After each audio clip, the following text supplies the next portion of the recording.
जर सत्य बोलण्याची आणि ऐकण्याची ताकद नसेल ना, तर अशा व्यक्तीला भेकड म्हणतात.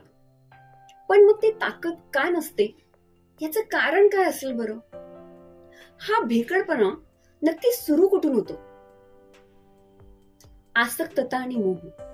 जर आपल्याला एखाद्या व्यक्तीविषयी, गोष्टीविषयी, मग ते कुठलीही असो, करिअर, मनी, नाती, खाण्यावरचा कंट्रोल, तर तो मोह आपल्याला सत्य पाहू देत नाही.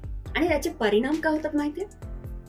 पैसा न येणं, यश न मिळणं, हेल्थवर परिणाम होणं, लाईक ब्लड प्रेशर, अँगर, हेट्रेड, असे निगेटिव्ह पॅटर्न्स वर यायला सुरू होतात. सो निवड कशाची केली पाहिजे? भेकडपणाची की सत्य ऐकण्याची आणि ते पाहून त्यानुसार स्वतःवर काम करण्याची?